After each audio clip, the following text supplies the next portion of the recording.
السلام علیکم، میرا نام ڈاکٹر فرتاش ہے اور میں بنیادی طور پہ ایک یورولوجسٹ ہوں۔ میں کالج آف فزیشینز اینڈ سرجنز کا فیلو ہوں، اور آج میں جس موضوع پہ آپ کے ساتھ گفتگو کرنے والا ہوں وہ خالصتاً ایک آپریشن کے متعلق ہے، اور وہ ہے مثانے کا آپریشن جب اس میں کینسر پیدا ہو جائے۔ کینسر کیوں پیدا ہو سکتا ہے؟ آپ اسموکنگ اگر کرتے ہیں، آپ کا کسی ڈائی انڈسٹری میں کام کرتے ہیں جہاں پہ آپ کو بہت زیادہ فیومز انہیل کرنے پڑتے ہیں، سانس ایسا لینا پڑتا ہے، اوبیسٹی ہے، ملٹیپل کازز ہیں، بہت سے ریزنز ہیں جس کی وجہ سے آپ کو مثانے کا کینسر ہو سکتا ہے۔ لیکن آج میرا جو فوکس ہے وہ اس کے آپریشن پہ ہے۔ دیکھیں، جب مثانے کا کینسر ہو جائے تو اس کی جو علامات ہوتی ہیں وہ بالعموم یہ ہوتا ہے کہ آپ کو پیشاب میں خون آتا ہے اور اس میں کوئی درد نہیں ہوتی، وہ درد کے بغیر خون آتا ہے۔ مریض کو لوتھڑے آتے ہیں سم ٹائمز خون کے، سم ٹائمز پیور خون آتا ہے، سم ٹائمز پیشاب میں مکس خون آتا ہے، اور عام طور پہ مریض کی عمر زیادہ ہوتی ہے۔ مطلب یہ ہے کہ 50-60 سال سے اس کی عمر زیادہ ہوتی ہے۔ ینگ لوگوں میں یہ کم ہوتا ہے۔ اور جب ہم پیشنٹس کو ایویلیویٹ کرتے ہیں، جب ہم ان کی ہسٹری لیتے ہیں، تو جب ایک بہت امپورٹنٹ جو ہمیں کلو ملتا ہے وہ یہ ہے کہ اس پیشنٹ کو پیشاب میں خون آ رہا ہے لیکن اس کو کوئی درد وغیرہ اس کی نہیں ہو رہی، نہ اس کو کوئی اور علامت ہے۔ مثلا یہ ہے کہ اس کو پیشاب میں جلن نہیں ہے، اس کو پیشاب کے لیے بار بار جانا نہیں پڑتا، ہاں خون کے لوتھڑوں کی وجہ سے اس کو رکاوٹ ضرور ہو سکتی ہے۔ تو ایسے مریضوں کو جن کو ہمیں الٹرا ساؤنڈ پہ یہ کلو مل جائے کہ ان کو مثانے کا کینسر ہے، ہم دیر نہیں کرتے، ہم بالعموم کیمرے کے ذریعے اندر جاتے ہیں اور کیمرے کے ذریعے دیکھتے ہیں مریض کا نچلا دھڑ سون کر کے، اور جب ہم اندر جاتے ہیں تو ہمیں نظر آتا ہے کہ وہاں پہ کہاں کہاں کینسر ہے اور کتنا بڑا کینسر ہے۔ اب جو مثانہ ہے اس کا ارد گرد ایک پٹھا ہوتا ہے جس کو ہم مسل کہتے ہیں، اور اس کے اندر کی جو لائننگ ہے وہ بالکل ایسی ہوتی ہے جیسے ہمارے منہ کے اندر لائننگ ہے۔ اگر تو مثانے میں جو کینسر ہے وہ اس پٹھے تک پہنچ چکا ہے اور پٹھے کے اندر اس نے جڑیں بنا لی ہیں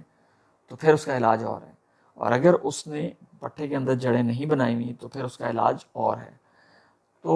بالعموم جب ہم کیمرہ اندر لے کے جاتے ہیں تو ہم وہاں سے پیسز کاٹتے ہیں اور مثانے میں جتنا کینسر ہے اس سارے کو باہر نکالنے کی کوشش کرتے ہیں